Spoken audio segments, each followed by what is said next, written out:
Now to the main event, I'm going to introduce Mary Alice Monroe. She is a New York Times bestselling author of more than 20 books. I heard today 27. Is that true? I don't know. Yes, this is Yes. 27. Including the popular Beach House series. She is co-creator and co-host of the hit show and podcast Friends in Fiction, and I personally would like to know more about that show. Alice is an active conservationist. She is especially proud to be a 20-year plus state certified volunteer with the Island Turtle Team, the group that first sparked her love for loggerhead sea turtles and is the inspiration of her Beach House series. She will be in conversation tonight with Patti Callahan Henry. She is also a New York Times bestselling author, and her novels include The Favorite Daughter, The Bookshop at Water's Edge, and Driftwood Summer, and that's just to name a few. She is a recipient of the Harper Lee Award for Alabama's Distinguished Writer of the Year.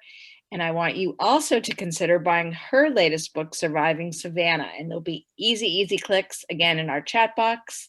So enough of me. We'll get back to you with questions, probably about 7:45. So send the questions anytime during the chat box, and we'll try to get to as many as we can. But for now, I'm going to hand it over to Patti and Mary Alice, and enjoy. Thank you so much. Thank you. Thank you. All right, hey, Mary Patti. Alice. All right. Hey, first of all, hi, Patti. So nice to see you. I get to see you more on a screen than I see my family, I think. I know. I was by her house the other day, and it felt so lonely not to go to your house and just knock on your door and have you open it and have Winnie bark at me. I miss you. I know, I miss you too. Mary Alice and I see each other on screen at least 3 times a week. So we, but not in person, only once in the past year and a half. That's been bad. It's terrible. Okay. I want to start off. I want you to give just a little bit about the book, just, what it's about. And then I want to dive in with a whole bunch of discussion things I have here. Well, here it is, The Summer of Lost and Found, and I absolutely love the cover. Thank you for commenting on it, host Patti, because this is, it's one of the covers. Every once in a while you get a cover, you just think, wow, I do love it. That's great. And the title is from one of our Friends in Fiction pals, Kristen Harmel, who we brainstormed titles and she came up with it. And it's absolutely perfect because The Summer of Lost and Found is really at the heart of what this book is all about. It takes place as a setting in the year 2020, which, as you all know, was a year like no other. And I had not originally intended to write this book, but it happened because of the being sheltered in place. And because I write about family sagas and I write about interpersonal relationships, I thought, what a great opportunity.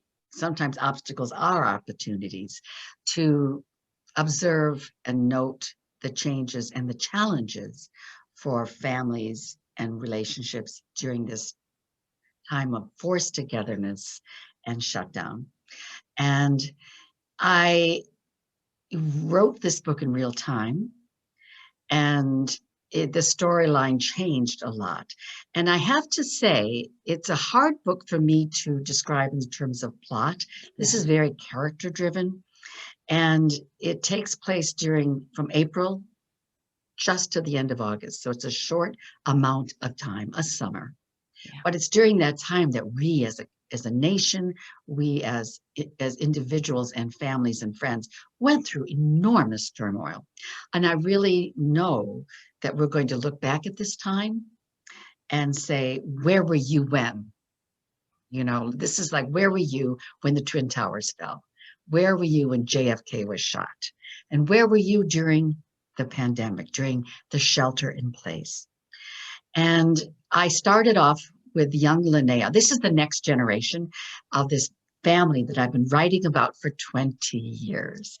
They've aged. So in the Summer of Lost and Found, it opens up with young Linnea getting furloughed from the aquarium where she works and loves. And it opens up the story right away with, I don't have a job. What do I do? And through this story, Kara, her aunt, who's also a mentor and who she rents the beach house from, informs her she doesn't have to worry about it, that the legacy of the beach house has always been one woman helping another. Her mother had left the house to her and to help her. She rented it to another couple people, and now Linnea. And she's saying, this is our legacy. This is what we do. And now I pass the torch to you. And in the course of the book, Linnea takes that message to heart, and she welcomes her friend, who's kind of a touchy friend because she doesn't have any place to go into the beach house. And her brother comes home from school and he goes into the beach house. And then a love triangle begins, because her boyfriend from England in a previous series is desperately trying to get in to do work, and he wants to come to the house and stay with her. And her old boyfriend is in quarantine next door. That's a whole subplot of the love triangle. And throughout this whole summer, you have two generations living through lots of experiences. It is humorous. It is tough. It is sad. It is what we all went through. And at the end, I really like to think that they all did what most of us did, which was found great moments during this time. I think it's the funniest book I wrote. I call it a series of smiles. They went into the backyard. They had conversations. There's Jeremiah the bullfrog. I look at the exotic species in most of my novels. In this novel, I looked at the exotic in our backyard. You know, what's in your bird feeder? What little snakes are crawling along the ground? It was a really beautiful relationship story between mother and daughter, aunt and niece, neighbors, friends, and lovers. And we reached some pretty serious conclusions at the end. It's a tough book to describe because there's not a beginning, a middle, and an end. You did a great job. But you know the thing I'm always interested in, and I think other people are, and it's what I call the origin story of books. And I think, you know, I know before the pandemic hit, you were already trying to decide. You knew you were going to write another beach house book. We talked about it. You knew that was what you were going to do. You were trying to figure out what's going to happen to the family, what's going to happen to the next generation. What is the spark that turned into the fire of this book? What made you say, I'm just going to set it in the summer that I'm living through? What was that moment? What made you do that? Well, I was going to write another beach house book. We talked about, as you said, and it was going to be the next generation. Right. But in the back of my mind was sort of like, well, I think I know I'm going to go in, jump over and research this other species just in case, because I'll always have that. And it always takes me a couple of years of research. But then the shelter in place came in, and I was in the mountain house in North Carolina, as you know. And I had my niece with me, who was young 30s. And she was out of a job because she's in the service industry. And I just said, that's okay. Stay in the mountains. We'll be fine. And while I was up there I was recovering from COVID too. I didn't know I had COVID at the time, but I did. I think a lot of us didn't know in February, early March, when we got sick, whether or not it was COVID, because there weren't, Patti, did you ever have it? I never asked you. You outran the sucker, so you did. You did. I was from that thing.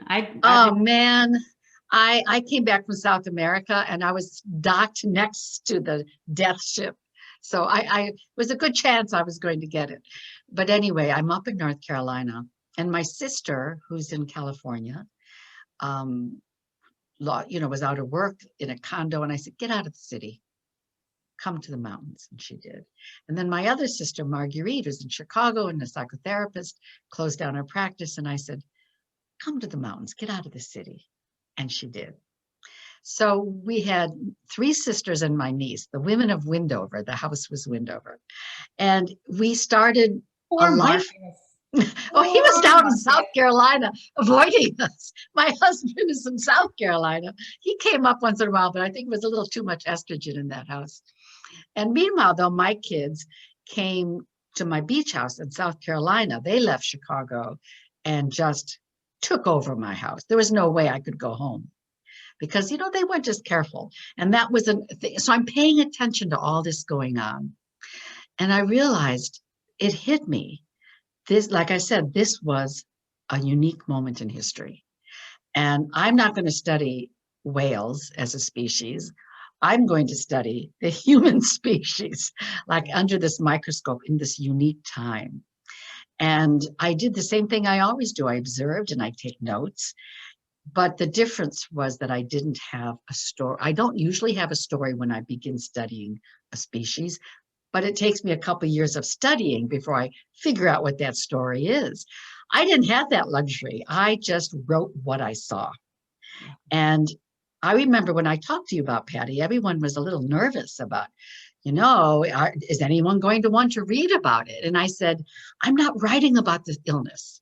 This is such a unique, powerful moment in time. Yeah. I trust my skills. I really did. And I just said, I'm going to write about the relationships. And I think actually I am the first book out of the gate about this time. Yeah. And I really, as you know, suffered. I think I went through a lot of turmoil because I didn't know where I was going. We went through the 5 stages of grief, which is, dear God, I hope I get this right. I was in the car for 5.5 hours today. It's anger, denial, bargaining, depression, and acceptance. And I think as a nation, a lot of us went through this. I certainly did. And I witnessed that in a lot of the people I was observing. And my story changed from April to June, November. And by the time I What finished. you mean by in real time? Meaning, yeah, when you say I was real time, you mean like you're watching it, then this happens, and then this piece of news and it changed. This happens, and then the story pivots. Exactly. We thought, my God, in April is going to be over in June. Yeah. And then summer came and it wasn't over. And No, then it it sure wasn't. And so I kept changing the story. And the conclusions I reached, very hard won, were ones that I think I will live by for the rest of my life. It was life-changing. Yeah. Well, that's what, so you mentioned, the Twin Towers going down. And one of my questions was, when you talk to people who were in New York or lived through 9/11 in a more intimate way than we did watching it on TV, so many of those people completely altered their life for good and all, right? And I feel like the pandemic is a lot like 9/11. And the people who are intimate with 9/11 lived in the city or had families in the city, except the pandemic is nationwide, right? Global, yeah. So the lives of your characters, and then I want you to talk about yourself. Did this pivot their life completely? And then personally, did it pivot yours in any way? And if so, how? Yeah, it sure did. For both of us. I think that no one could go through this experience and say, I waltzed through it. It was, for my characters, they were speaking for me. Because, I was watching my daughters at that generation, and they had the kids in front of the computers. They were trying to be substitute teachers, and that was stressful for them. And they had kids hanging. How do I entertain my children when I can't let them play with their friends? So there was that change. Husbands and wives were both living in the house full time. They're both working remotely. And I think the New York Times did a really wonderful series of articles about how the pandemic affected this nation. And I read every one of them because I was pinging that I'm quite proud to say we actually were hitting a lot of the same notes. And they talked about the hard times, but then they talked about the transformation that occurred. Like you said, you can't go through this. This is wartime. And emotions are heightened, but you also have crystallized clarity of certain important desires in your life. And no, I don't think any relationship wasn't tested in this pandemic. For my characters, I had Linnea, the young woman who carried this torch and had this beach house and was letting people in. But the reality of sharing a house with a bunch of people is stressful for the person who's in charge of the house. right? We've all been there, right? I was going to say, And yeah. you have the roommate who's a slob, of course. Or just and hello motherhood. just, I mean, and then she's babysitting a little girl because someone's husband is sick. They adopt a puppy, which we talked about. My God, how many sourdough starters are there? How many wine bottles? I mean, there's a lot of how many pandemic baking. puppies? How many pandemic puppies? And those were funny, but also moments that tested households. Yeah. And there's also a really fun, this triangle created stress and a good love story, but it also created humor. And it compelled this heroine, Linnea, who's only 25 years old, to make personal decisions. During the book, there's the boyfriend, John, her old boyfriend who broke her heart. And then there's the other Brit surfer, brilliant scientist who wouldn't fall in love with.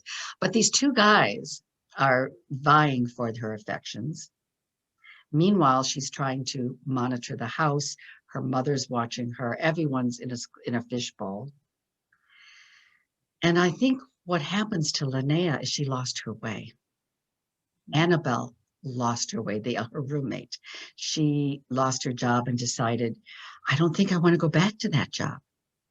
What do I want to do? How can I change my course?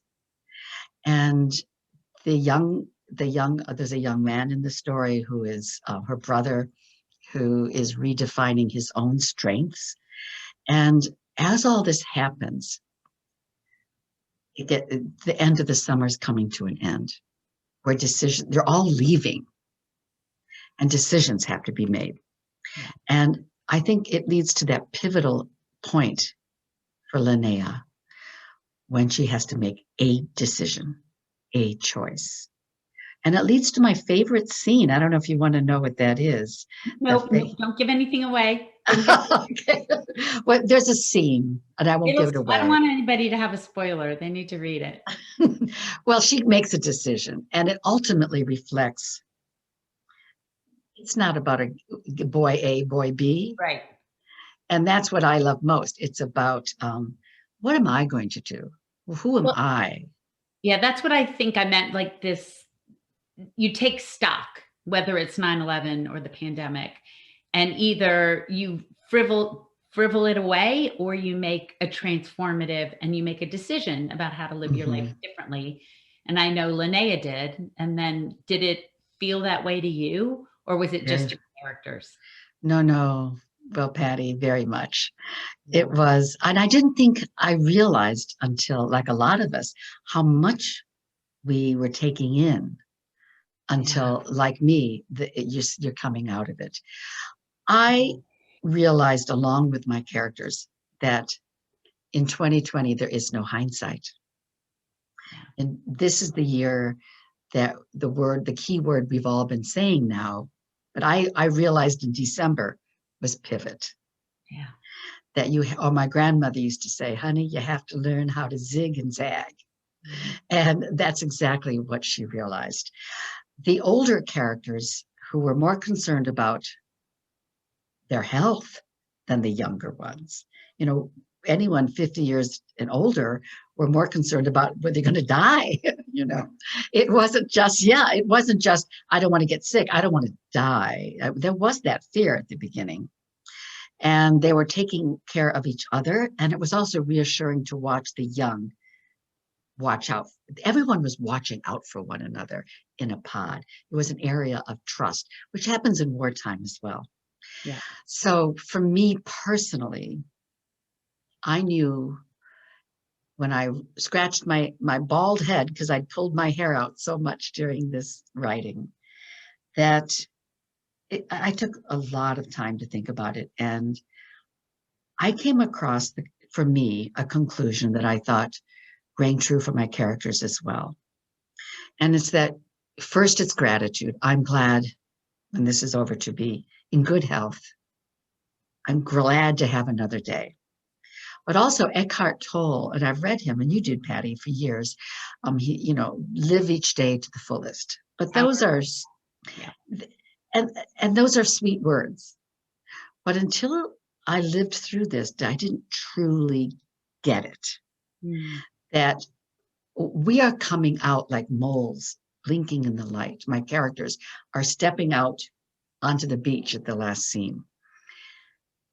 We get to choose, when you look at that unscarred beach, the footprints that we are going to make when we step across that beach, and who's going to walk beside us, what those footprints are going to look like. Every day for the rest of our lives, this precious life, for me, I've decided to live more fully and appreciate now. And that's what I think Linnea realized. This is the here and now, in a way that perhaps all of us are wiser for having gone through this scare. Yeah. And I'm never going to, I'll always worry about tomorrow a little bit, but I'm not going to live for it, you know? And I think that's the difference, is this is, take a deep breath and reimagine my choices, not just for my professional legacy. There's a legacy of the beach house. Yeah. That's a theme.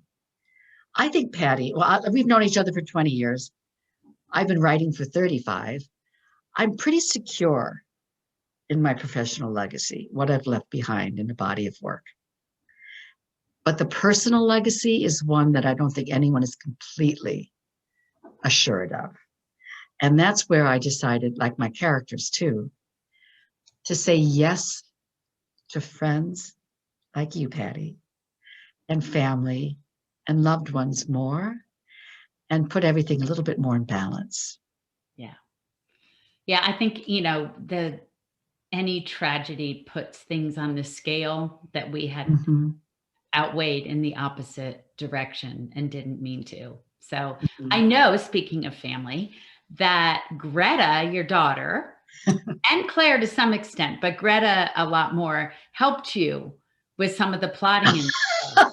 I think that's really fun and something, we don't usually talk about. So I want you to talk about that for a minute, and how your daughter, how old is Greta? 29?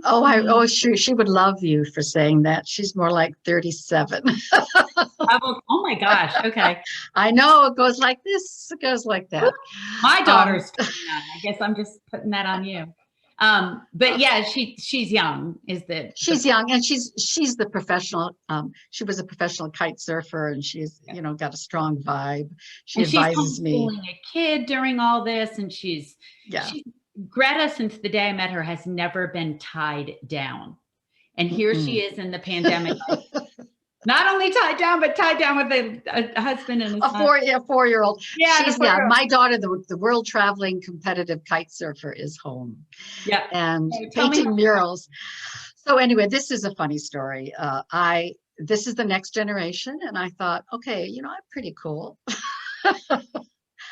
I know the young generation pretty well, and so I gave my daughter and I, she likes to sometimes we talk through the characters.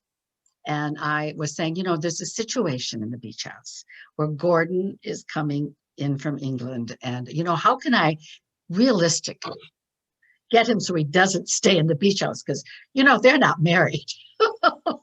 My daughter's like, Mom. Oh, for heaven's sake. Of course he's going to want to stay with her in the beach house. That's ridiculous. She said they were together in the previous book, first of all. Let's just start there. But she said it would be, of course, that would be ridiculous for her to say no. And I'm like, but my readers will be very upset. This is inappropriate. And so she talked me down. And she explained, even I had to be realistic. This isn't a judgmental thing. This is reality. And that's my job as an author. And what I do when I'm out in the wild, I don't judge whether a turtle leaves its nest and I call it abandonment of the eggs. No, that's her biological model. She goes back to the sea, predator, glut.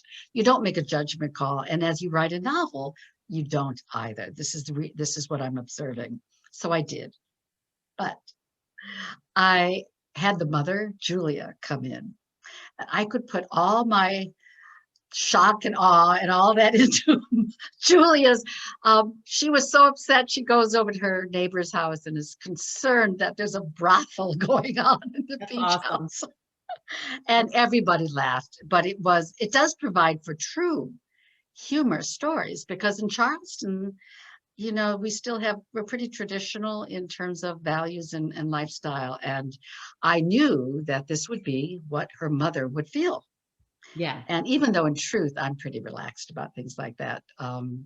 You were worried about your readers. That's funny. I was. And, I was. and more family helped you. I'm assuming, I actually haven't asked you for this book, but I know she's helped you in others.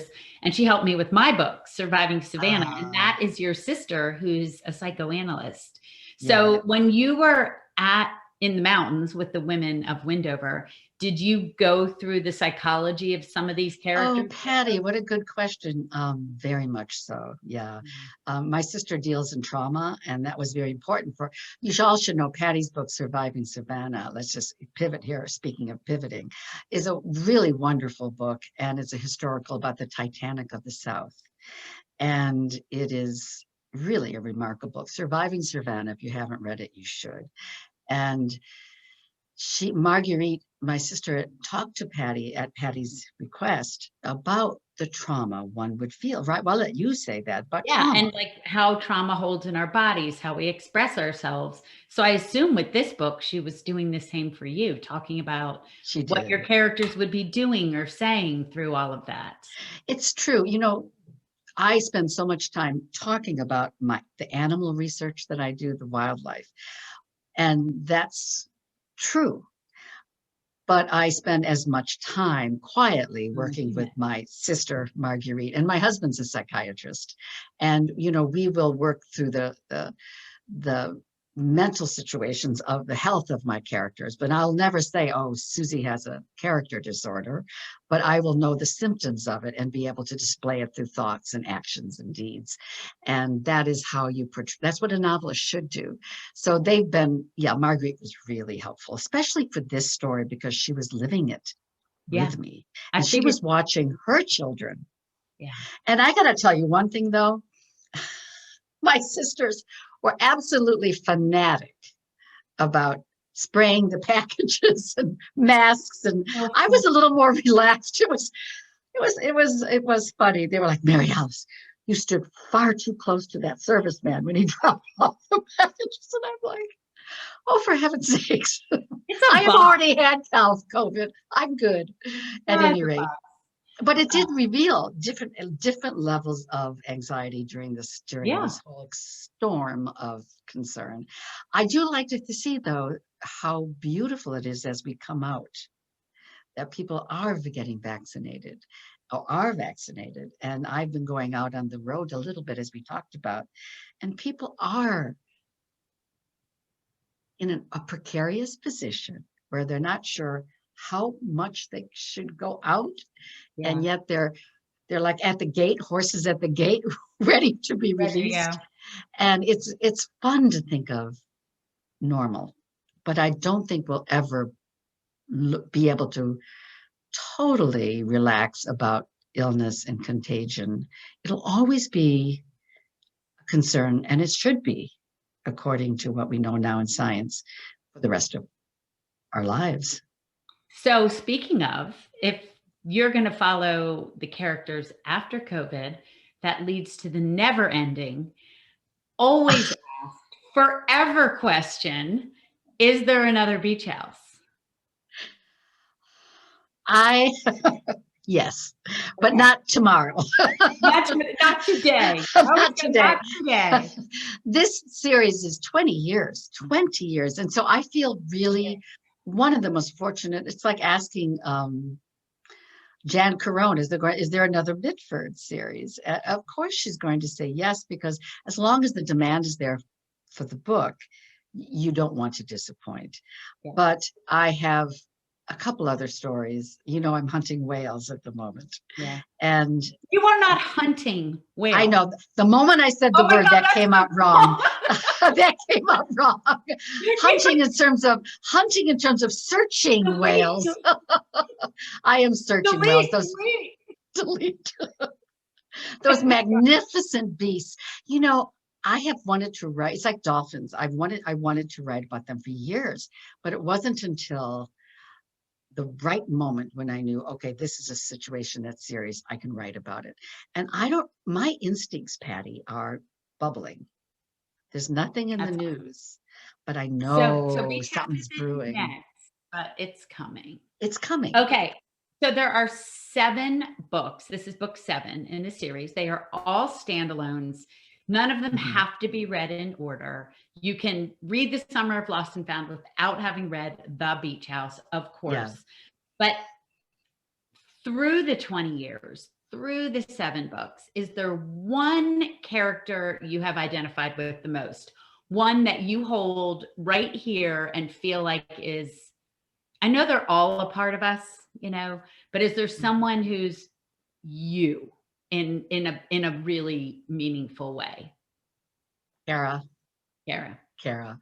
because I loved the mother Lovey, who was such a lovely Southern, elegant woman, but more ironclad once you got to know her. But I'm more Kara, who's very strong and outspoken, and sometimes too outspoken. And Who was the hardest to write about?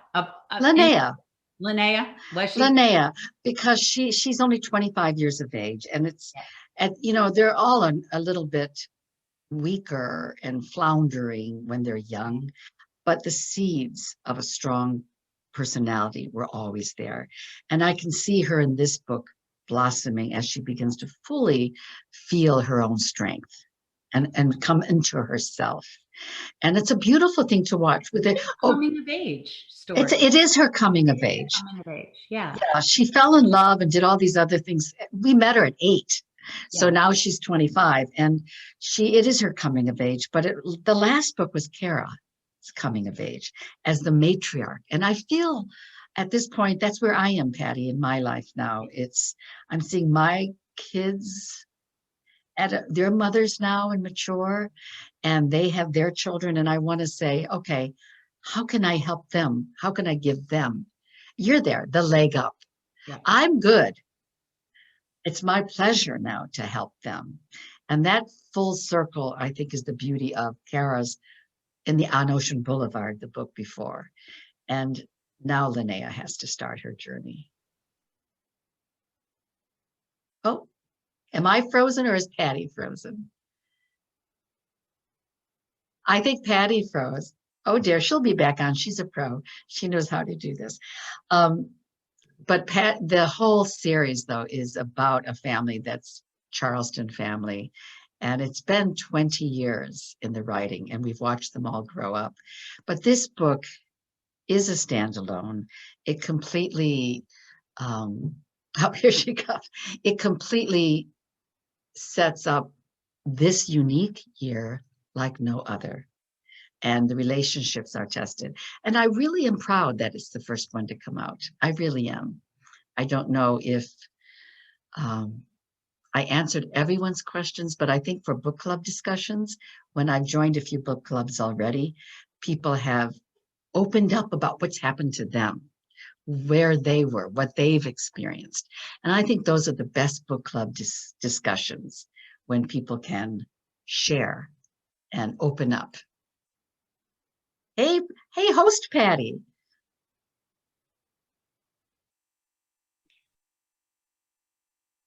Oh, you have to be unmuted.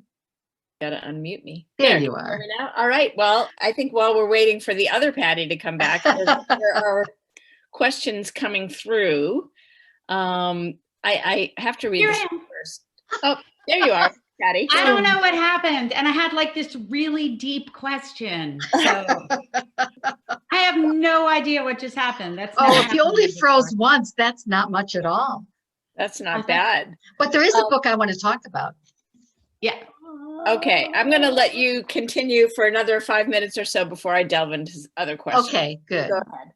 Okay. So Mary Alice, there were a couple collaborative things that you did during COVID. Yeah. So one was the start of Friends in Fiction, and we can talk about that in a minute. But the other was that we collaborated on a collection of stories called Reunion Beach. Yep, mine's right there. to honor our dear friend, Dorothea Benton Frank, who passed about a year and a half ago. And so many times during the pandemic, I thought, what would she have said? What would she have done? Right? You know, we knew the title of her book was Reunion Beach. Right. So her book was supposed to come out actually last summer, not this summer, but last summer. Oh my gosh. Yeah, it was supposed to come out last summer.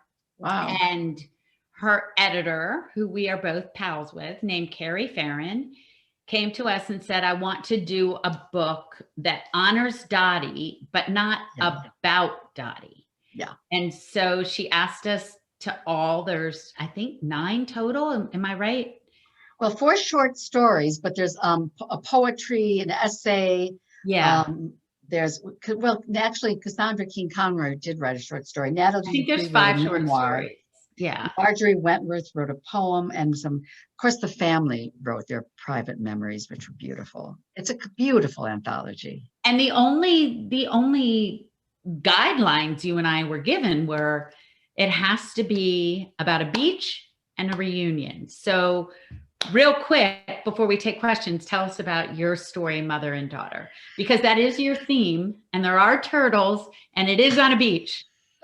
I put it all in there. It was my first short story.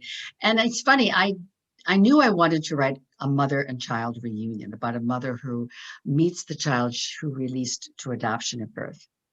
And it was based on a true story from my cousin, my husband's cousin, to be exact. And what was unique about it was the mother had Munchausen by proxy, which is an illness that is bizarre, where the mother wants to keep the child sick for multiple reasons.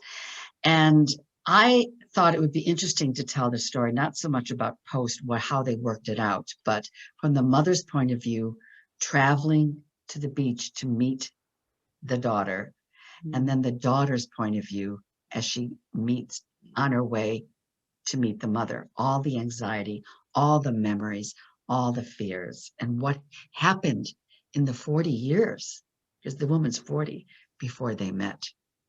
And I think it's one of the best things I've ever written, truly. It was the first and so far only short story. And what was it Mark Twain said about short stories? It's harder to write than poems. And I'm very proud of it. And it was my way in the end. I think you and I both talked about this, how since neither of us could say goodbye to Dottie, that it was the effort was a way to honor her memory. And you were back on the beach and you told a story called Bridesmaids. Yeah. I when I heard this theme, I went round and round. And then one of the things Dottie was going to do in Reunion Beach was talk about, as you have, birds of prey and the birds of South Carolina. And she had gone to a high school reunion and come home and told her editor, Carrie, oh my gosh, all those high school girls, they're like birds of prey. And so she was going to give all the characters different birds. And so I started thinking about how that could be. So I decided to make my main character an artist who only painted birds. And that in college, at Savannah College of Art and Design, she had assigned birds to her best friends who became her bridesmaids. Yeah. And then I imagined her divorced and trying to decide whether to get married again. And she loves this man, but she had a betraying, horrible divorce. And so she gathers her bridesmaids, her birds, and they go to the beach. Yes. And decide whether to get married again. So it's really a lot of really great stories. And so I'm really proud it hit the New York Times. We're very thrilled about that. And I think Dottie would be very pleased. Well, tell now about your other collaboration. Tell everyone about Friends in Fiction. Well, we did have Friends in Fiction and my collaboration with my middle grade book coming out June 15th. That's right. That too. Good Lord. Yeah, I know. I spent a lot of time writing last year. But the collaboration that we have, Patti, is the best thing that came out of the pandemic, which is wildly successful. No one's more delighted and surprised than us. live show every Wednesday night at 7 Eastern called Friends and Fiction. And it began when we were, again, book tours canceled, stymied about what to do, and also concerned about the booksellers. You know, having authors come visit bookstores is a major income for a lot of stores. And we started talking on something called Zoom. I didn't know. Did you know what Zoom was? No, I I had thought to Zoom was learn. that childhood show. Zoom. I looked it up and I called my daughters and said, "What's Zoom?" And before you knew it, it was you and me and Mary Kay Andrews. And then we invited Christy Whitson Harvey and Kristen Harmel, who also had their tours ended. Yeah. And we said, let's take it on Facebook, and boom, it exploded. So you all are invited. It's Wednesday night. We have we started inviting our friends, and our first author was Kristen Hanna, not a shabby first guest. And then I invited Delia Owens, another not a shabby guest. And after that, we had every author that we loved. And we're booked now to the end of the year. It's been such a joy, hasn't it? It's been amazing. And a lot of work. And exhausting. Because we're trying to write novels on the side, you know. There's that. Well, this is a great way for me to segue. I think after hearing about Friends and Fiction, and I'm wondering if we record those, is there a way we can go back and watch those? Absolutely. You go to www.friendsandfiction.com and they're all there for your viewing pleasure, or YouTube. Terrific. Yeah, they're all stored on YouTube. That's usually the easiest way to find it. Yeah. Okay, good to know. Good to know. I can't wait to see who you've had. Everybody. This is a question from our audience to you, Mary Alice. Do you ever think about doing more books in the Low Country series? I saw a picture of you with a mural of a turtle, and I believe it was painted by your daughter. How did that come about? It was amazing. Yeah, she actually is, while she was traveling around the world kite surfing, she was also painting murals like Banksy everywhere. And so she is an amazing muralist. And the city, she likes to beautify places. And so when she returned home, she lives on Sullivan's Island, she offered to paint the public bathrooms, which is a huge, ugly old white building. And she put these murals that are spectacular on one side, and then dolphins in the back and a postcard. It's just, she transformed an ugly building to something quite amazing. And she's, she's pretty great. Okay, you told us about Reunion Beach. This is from Mary Alice and Patti. This is always a popular question. We want to know what you're reading and if there are new authors out there that we should be aware of, and what's on your bedside table, both good question. New, or we'd like to hear about that. Patti, you jump in first. No, you jump in. So behind me, I could, I'm kidding. I'm not going to go through my books. But, you know, one of the best parts about Friends and Fiction is the introduction to some authors that we might not have grabbed before or read before. But my favorite books, aside from the five of us, the books that are out right now from the five of us are, you know, The Summer of Lost and Found, The Newcomer by Mary Kay Andrews, Under the Southern Sky by Christy Whitson Harvey, and The Forest of Vanishing Stars is coming out in July, a historical fiction World War II Poland from our dear Kristen Harmel. But some of the books that have set me back on my toes the past couple months, or just the past couple weeks, are Hour of the by Chris Bajalian, stunning and amazing. Great guest. I know everybody keeps hearing about it, but it's as good as it sounds. It's The Midnight Library. I just loved it. Yeah. We Begin at the End by Chris Whitaker. It just blew me away. I think we're about to have him on the podcast. A couple books coming out this week are Wade Rouse, who writes as Viola Shipman, The Clover Girls, comes out tomorrow. And a book I'm really looking forward to, and then I'll stop, is Colleen Oakley's new book, The Husband of Frick Island, which is awesome.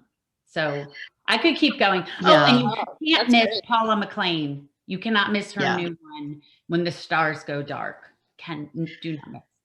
Truly, I agree with those books, and especially Chris was a really great guest, and it's really fun to have wonderful guests. I love audiobooks. I started during the pandemic listening to more audios, and Patti and I are actually doing a podcast with a debut author who is absolutely blowing me away.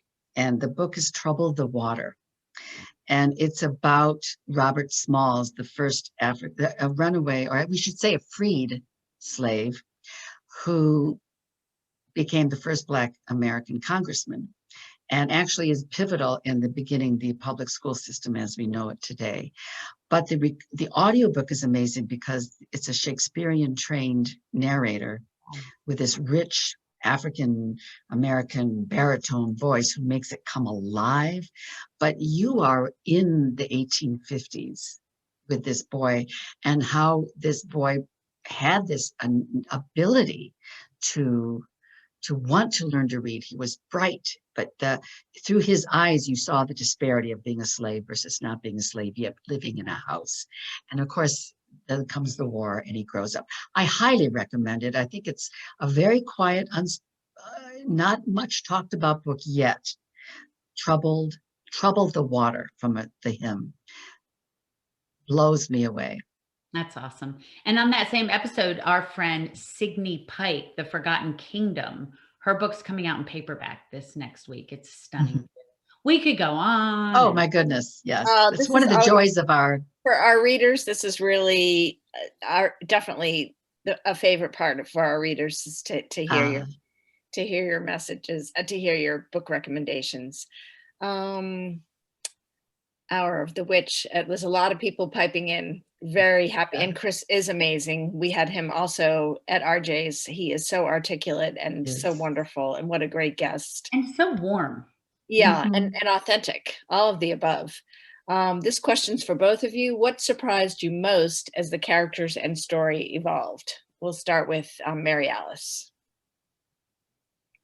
I think for me, I am a structuralist when I write a novel, and I usually, when I have my process, I know the end, and I work towards it, the climax and denouement. I work for it. And this time I didn't. So I didn't know what Linnea was going to do at the end, which scared me. I don't know how people can just have faith that they're going to come across the answer. I don't think I'll ever do that again, because I just don't.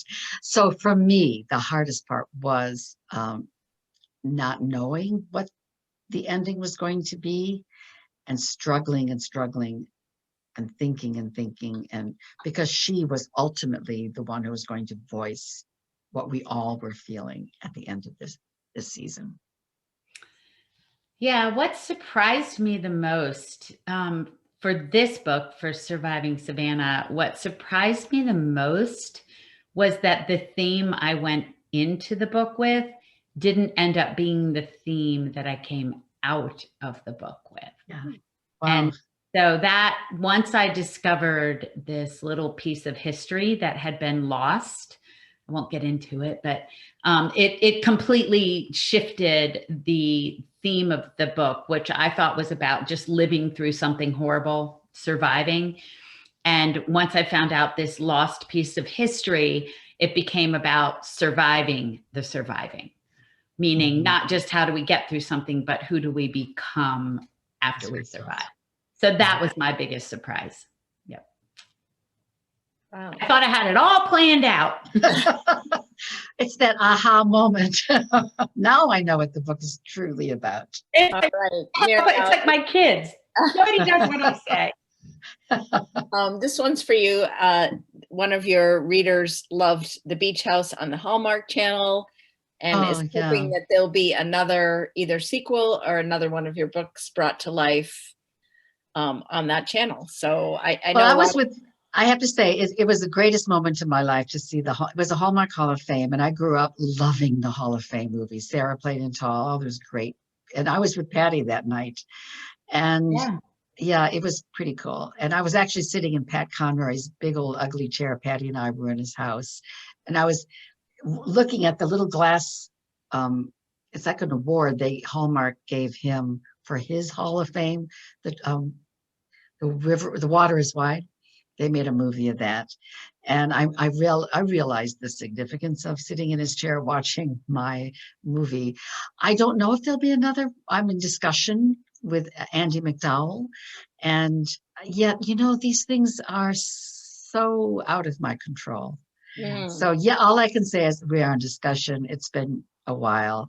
And if fingers crossed, but my job is to write the next novel and we'll see what happens. Okay. I guess this is a question. I would love you, Patti, I'm sorry, Mary Alice, to speak more about your young adult books and your kids' books. Oh, I really appreciate this moment. It's that's a big deal thing for our me. RJs. We love our young adult fiction, and our readers. So I'd love a little plug and a little description of the books you've written and the age group. Thank you. Titles. Well, I have written, there are 2 picture books, but I always knew when I went into the schools, it was the middle grade that I wanted to write for.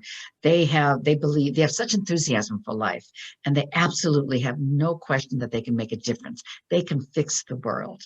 And that faith, they're the stewards of tomorrow, and that's who I wanted to talk to.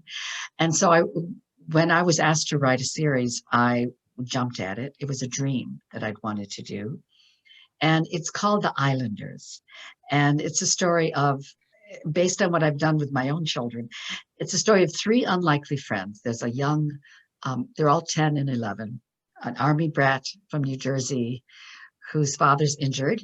And he's told by his mother, you're going to spend the summer with your grandmother on this island. And then there's an African-American boy from Atlanta from a wealthy family who goes to this island with his parents. And little Lovey from the series, Beach House series, who's 10, you saw her, this child born, now she's 10. The sort of Hermione kind of a girl, knows all about nature. They're on this island, which is a true place called Deweese, off Isle of Palms. It's a bird sanctuary, a wildlife sanctuary, accessible only by boat, by ferry. No cars, no stores, and for these kids, because grandma doesn't believe in it, no Wi-Fi. So you have worst summer ever, these children. They're just so upset, depressed, moping. This is what I witnessed with my own children up in the mountains, that when there's nothing to do, you give them time and eventually they are unplugged and they begin to explore. And they've discovered the beauty of not only the nature around them, but their own imaginations. And these unlikely friends become friends. There are adventures. I wanted children to learn how to learn the names of the birds and the plants and everything that surrounded them. Because if you know the names, it's not wild, it's your backyard. It's a different attitudes about nature. And there's a beautiful relationship with the grandmother that I built up between a depressed grandmother and this young boy who really help each other throughout this book. I am so blown away by the reaction. I'm getting such a response. There's the American Library Tales and Tales is their model this summer. And of course, we fit right into that. So they've adopted it. And curriculums across the country are taking on this book as part of their school curriculum all across the country.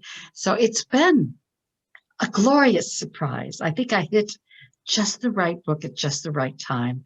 And sometimes that's just serendipity. But I'm very proud of it. And it's called The Islanders. And I hope grandmothers get it for their grandchildren because it opens the door for conversation.